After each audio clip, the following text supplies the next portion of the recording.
then the onus is on you Yeah. to go out and educate yourself as much, because ignorance is no longer an excuse. And unconscious bias, from my understanding, having had the upbringing and the education that I had no idea that what it was. I had no idea it existed. And then, sad as it is to say, it took me many, many years to realize it.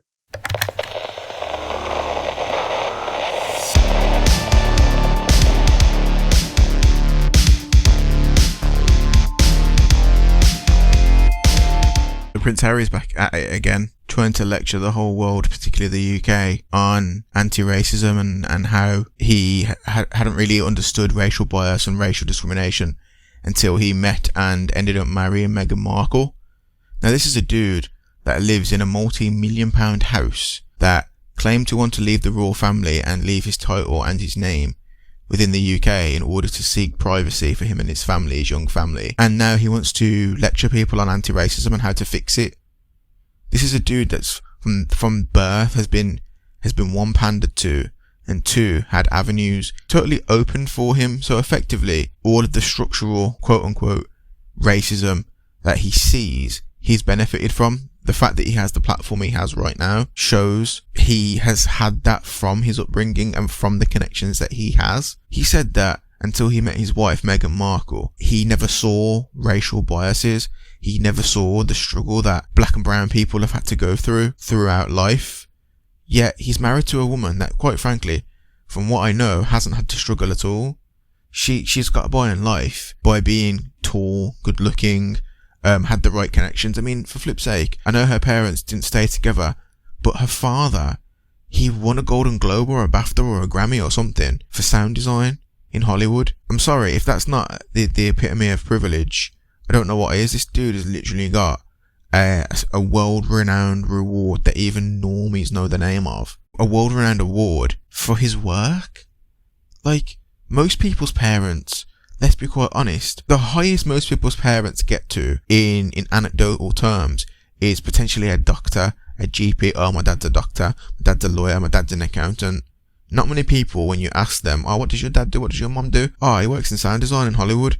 Like, nah. Whether or not she had much influence from her father growing up, he was still her father. She's forged a career throughout her life in Hollywood, seeking, effectively now, she's a princess. Whether she's got the title or not, she's still a princess. And she's set for life. Yet he wants to talk about racism and about how the UK needs to have a long, hard look at itself. How are you going to tell the working man, how they should act in public, how they should treat people? Right, I'm going to be honest with you right now. In regular, normal day life, I don't see racism. I don't see racism that's not casual between a group of friends that take the mick out of each other for certain things. Yeah, when you've got a diverse set of friends, they will take the mick out of each other based on certain things because it's all fair game. Yeah, I beg Prince Harry, right? Now I know that he served in Afghan. I know he served in wars, yeah. One of my cousins actually served with him. And he told me that he was a really happy guy, he's a really jovial, really charismatic guy. But look at him now, he's with Meghan Markle, and the whole credence, the whole ethos of critical race theory and constantly carrying this guilt around with you. Look at Prince Harry now, he's not the same Jack the lad he used to be. Guy looks like he's devoid of a soul. The guy literally looks like he's devoid of a soul, doesn't he? He literally looks like he's a husk without any soul, and he's just filled with despair, pretty much. If Prince Harry ever hears this, right, which he probably never ever will in a million years, but I beg Prince Harry, instead of speaking, right, to people of colour, and again I hate that term, instead of speaking to people of colour within the media who know to say, yes sir, thank you sir, please sir, can I have some more sir, and speak really, really well because they're on camera and they're backstage, yeah.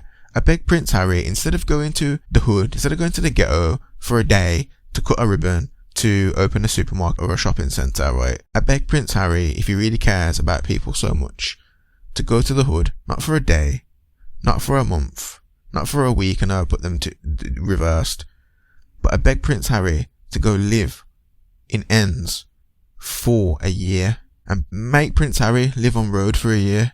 I beg him.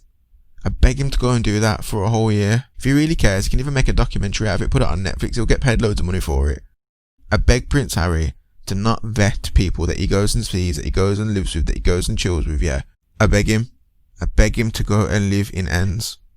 And he'll see, right, that these shrinking violet people of colour that he wants to be the saviour of, that he wants to be the white saviour of, they ain't going to treat him very well. They're not going to treat him very well. It's going to be, what can you do for me? If you go to Hood, if you go to Ends, right, it ain't what you see in the movies. It's not like that. Take it from someone who grew up in Ends. This guy is clueless. The fact that Prince Harry doesn't realise that he's the redemption boyfriend of Meghan Markle, the fact that he didn't realise that he's in too deep, shows that no one should ever listen to this clown. No one should ever listen to him. Why would you listen to the opinion of someone that hasn't lived a normal life? Who would listen to this guy? I will go into that at a later date. Redemption boyfriend isn't something that many people know, but between me and my friends, we came up with a theory called the redemption boyfriend. Pretty sure you can probably imagine what it is. It's not hard to decipher, really. But the fact that he doesn't understand that he's in too deep and there's no return for him. Never listen to this guy, ever.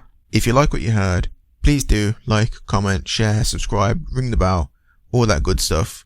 Until next time, take care of yourselves and each other. Heath Legend, out.